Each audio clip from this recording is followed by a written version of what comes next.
Small group strategy, effort, and planning should be a top priority in your youth ministry, not like the afterthought. Like, we have a few minutes. Like, why don't you guys just like break up and like sit at different tables? Like, that is not strategic small groups. It should be what you build your youth ministry around, not simply an element to be added last minute. So we want to place students with people that they have the highest chance of doing life with, opening up to, in these pockets where they are comfortable and where they want to be. How can we make sure our students are being discipled in our youth ministry?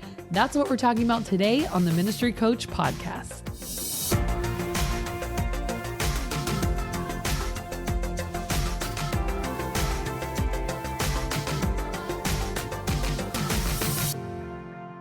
Welcome to the Ministry Coach Podcast, where we bring you weekly tips and tactics to help you fast track the growth and health of your youth ministry. If this is our first time meeting, my name is Jeff Lascola, and this is Kristen Lascola. Your voice is still squeaking. I know. 3 weeks after a lock-in, you're still squeaking. Can't keep up anymore, Well, you know? I think it's like it takes you longer to recover, maybe the older you get or something. I don't know. But you're like only in your like late teens, so I don't know why it matters.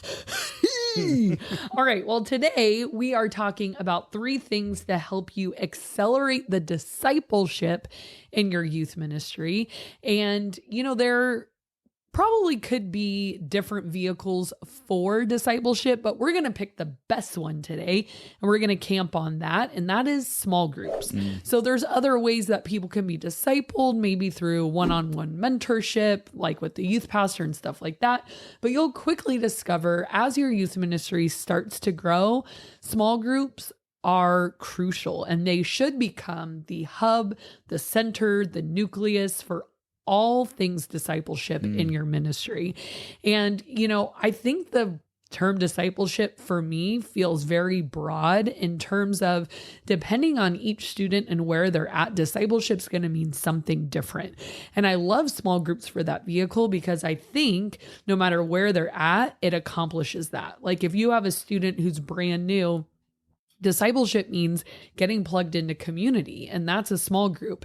If you have a student who's been coming for a long time, challenging them theologically is discipleship, or having them open up about something going in their life and being able to walk through that and point them to scripture. That's discipleship.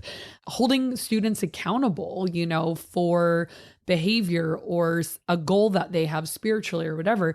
Small groups are also a vehicle for that. Stickiness in church, the concept of belonging and staying power, that's very much accomplished through a small group. So there's so many different spokes on this wheel of the hub of small groups.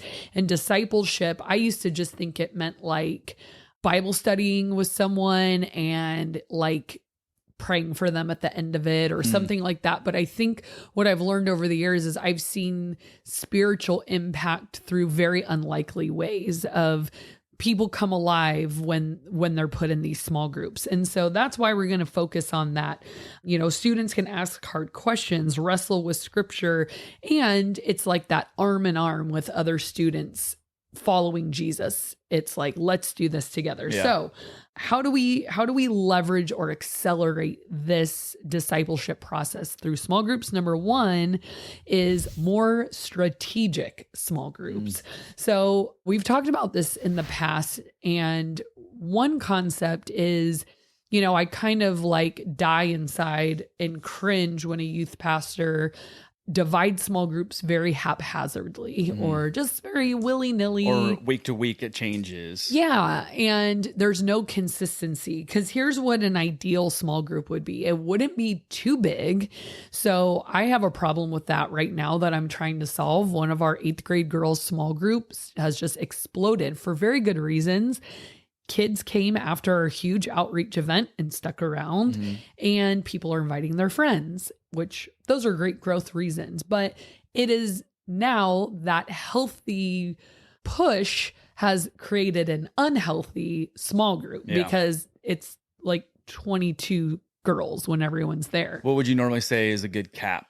I don't like to see anything over 12. And that's also with a two small group leader system, right? Yes. And I think 12 is pushing it, but I think you can accomplish some good conversation and, knowledge of people. Maybe it's because Jesus had 12 disciples, but I just feel like over 12, like you're starting to lose them and people are slipping through the cracks again. So I need to split this group. So if you have small groups that are too big, chances are the level of discipleship that you could be having is not happening because your small group leaders aren't knowing students on the level that they need to, or people aren't comfortable opening up in a group that big.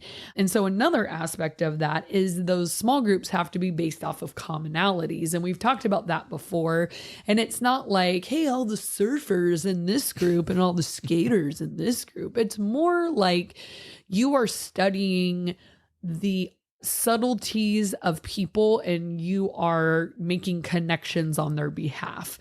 Like, oh, you and you are the same brand of junior hire. I'm going to put you together. Oh, these girls are all into this. And you can just tell by the way they act, look, dress, talk, what they're into, what school they go to, the things they're involved in. They're going to all kind of group here. And, it's never going to be perfect. Everyone's a unique individual, but after 20 years of youth ministry, I have noticed you can clump students together. And when you base it more off of their commonality of just like kind of core DNA, who they are, the vibe that they exude, it is a way better vehicle for discipleship because people will, again, like the smaller groups open up. Yeah. This was proved to me like a month ago when I think... Only a month ago? Well, once again, a month ago, because there was this group of girls that are super sweet, but they have a presence, and they were all gone for some event. And the girls that normally never talked, all of a sudden were like opening up and telling their small group leader how much they love group.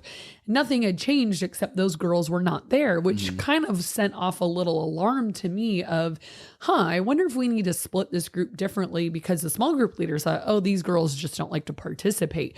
But they couldn't get them to stop talking once the other girls were gone, because there was an intimidation factor. It's like they were like all friends and they all went to the same school. And then there was these other girls, they were girls, they were the same grade, but they just weren't similar in their like they weren't socially similar, And so it just was like, okay, we've got to be paying attention to the fine art of placing people where they need to go. You can't, like, people sometimes say to me, like, about females in ministry, they'll be like, she's a girl. Right. You're a girl. You guys should be friends. I'm like, maybe we should. I'm sure they're amazing. But when men would look at like, oh, you're a girl in ministry, she's a girl in ministry, match made in heaven.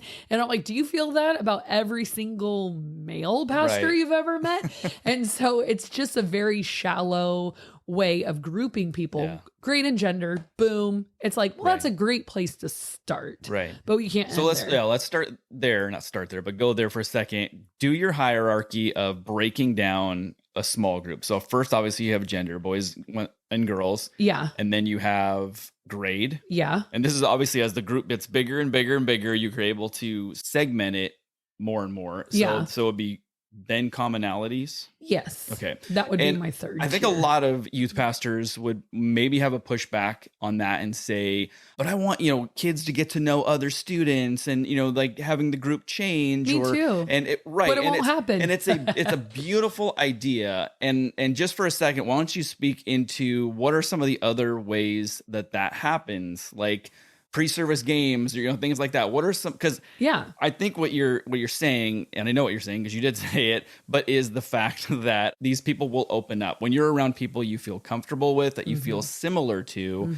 You're going to open up. To your analogy there, you're a female in ministry, and you're a female in ministry. Okay, but you're a female who's 80 years old, and you're a female who's 21 years old, and you grew up on the East Coast, you grew up on the West Coast. All of a sudden, it's like we have some interests and some similarities. And we'll probably have a really good conversation, but we're not going to be each other's go-to best friend. Right. But then all of a sudden, when you can get those people closer and closer to the same person, now we can feel free to open up because you get me, you understand me. And I think you're answering your own question, because everyone is going to be friends. So the 21-year-old youth pastor, the 80-year-old youth pastor, group on different, they're going to be friends.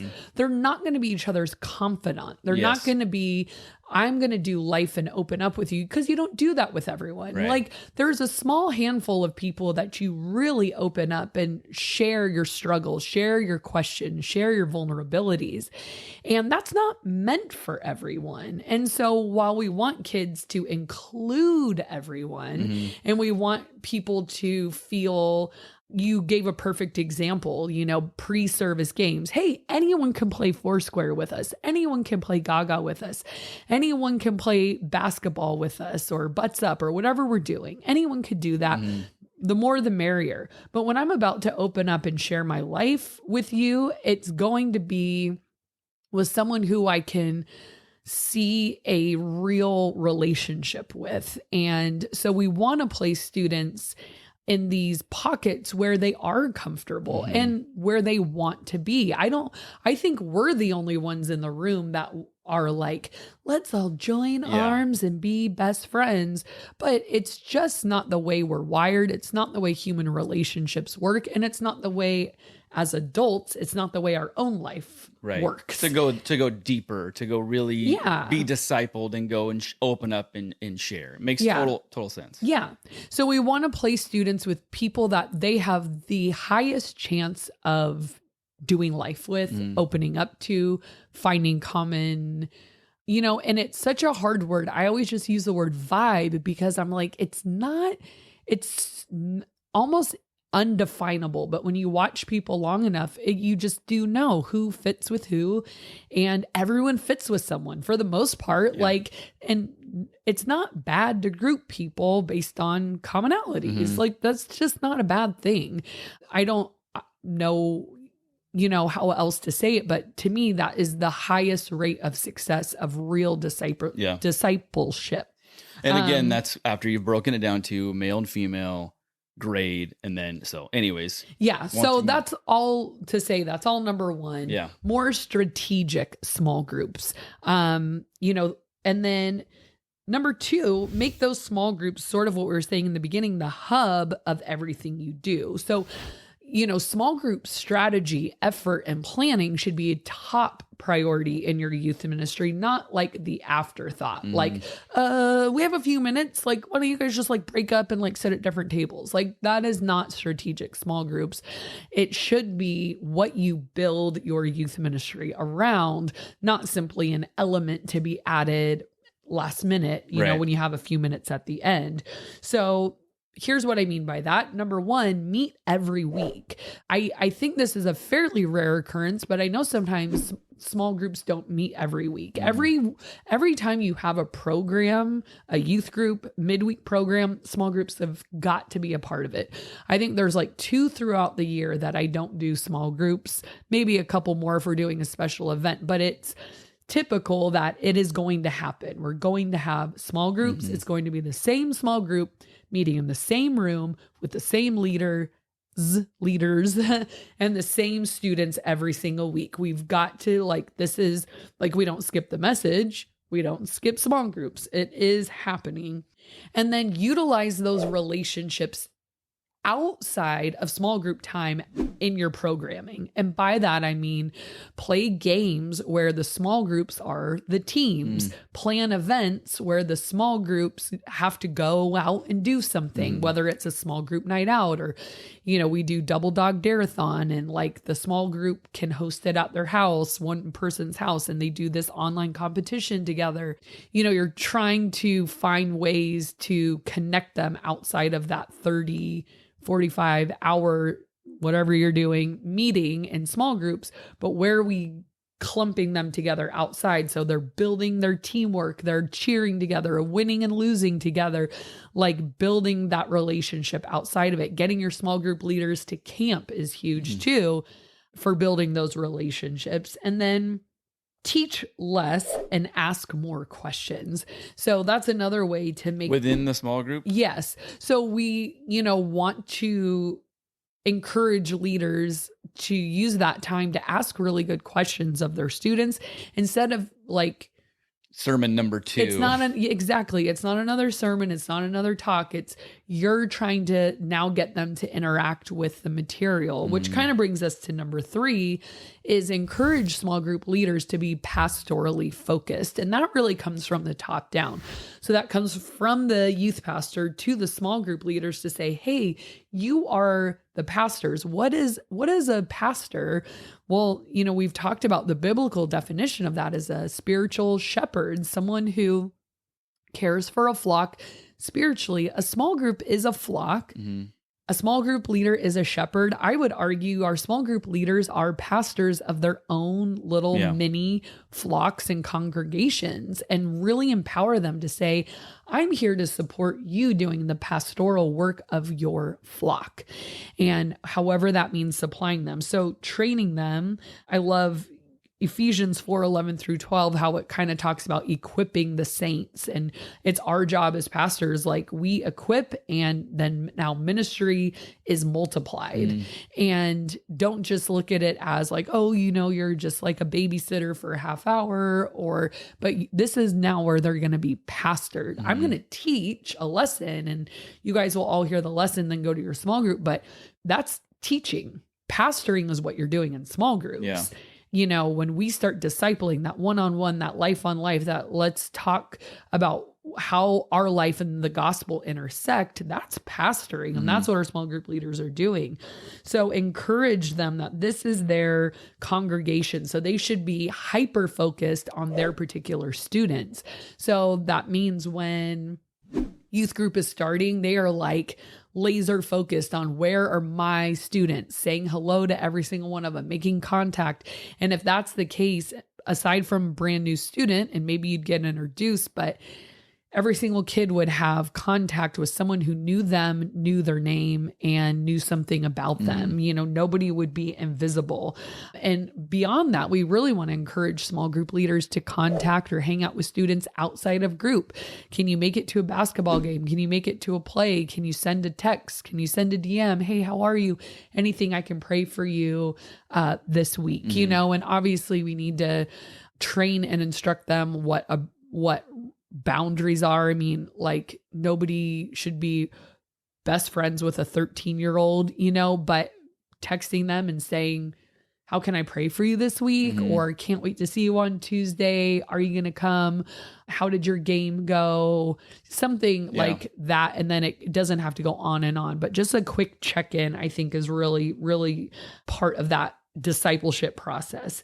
And training them on how to lead that effective small group time too. So if they are the pastors of their small group, we want to make sure that they're being as effective as possible. So, again, training them, talk less, ask more, helping kids wrestle with the material, not just hear another lesson, but even beyond that, like how do we discipline kids in love with mercy and grace, and being totally gospel grace focused, and instructing small group leaders, like when students come with a struggle, like let's bring them not to us, but to Jesus, to the scriptures, to the gospel. Like, so the day comes when you're not their small group leader anymore.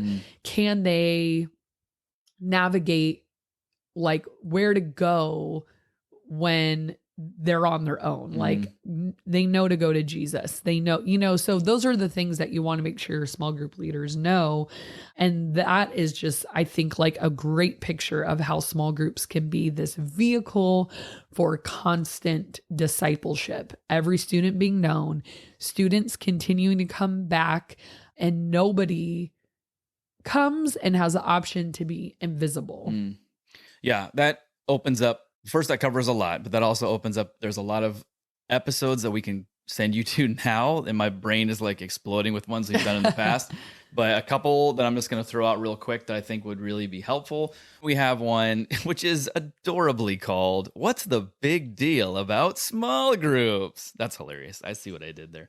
Another one No, is how to write effective talk sheets. So if that's something that you're looking to do for your small group time, you just kind of want to know, how do I write an effective talk sheet? Then you go there. And then the other one was how to kind of run a small group, like how to train your small group leaders to be able to run their small group time and kind of manage that small group, if you will.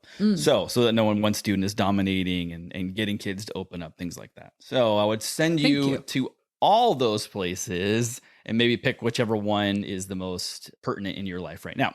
So let's do a question of the day. This is for everybody. It's a very simple one. Would you rather go to the dentist or the doctor? Doctor, for sure. And why? Because I feel like most of the time we just talk and then they like listen to my heart and that's that. Like, I don't feel like anything is ever like, I don't really dread it. But the dentist, I know they're gonna like do stuff to me and like be like, it's gonna take a while and they'll be sitting in the chair. And then you go from the waiting room to the x-rays, to the dental hygienist, from the dental hygienist to the dentist, from the dentist to the billing person. It's just like, it's like feels like an ordeal. Whereas I feel like the doctor's usually like very quick. And what if it's, I agree. I think I'd rather go to the doctor than the dentist, because usually when I go to the dentist, I leave in pain, no matter what. If I had no cavities, everything looks good, I'm like, well, I'm still in pain. Thanks, guys. But I always think too, if you're going to the doctor, like if you're going to the dentist, it's usually for a checkup. Things are fine. You just have to go in and get a cleaning and checkup and all that. If you go to the doctor, a lot of times it's because something is wrong. Yeah, well, maybe not. Like if you're doing an annual physical or checkup. Nobody does that. People do that. Responsible people do. I will put in the comment section below, would you guys rather go to see the dentist or the doctor? And why? All right. We're going to do a community comment of the day. This is really, I mean, I love all the community comments that we read here on the podcast, but this one was really cool. This is from Kayla Pena, who says, I just got a job offer as a youth pastor and said yes to it. And truthfully, it seems as if I'm walking in this with a blindfold on my face, not having much experience as I think I should have. I came across this video and y'all have really helped me and took notes as well, so I can look back and remember. Thank you guys for keeping this as real as it can be. This was truly helpful. As real as this can be. I like the way she phrased that. But hey, I'm proud of her for taking the job. And yes, I hope this podcast sort of takes the blindfold off for you and it gives you the confidence to do what you're gonna do for years and years to come. Amen. Well, thank you guys so much for watching and listening, and we will see you next time. Today, we're talking about 3 things to help you accelerate the growth. How can we make sure that our students are being discipled in our youth ministry? That's what. Welcome to the Ministry Coach Podcast, where every week we bring you practical tips. Oh, wait.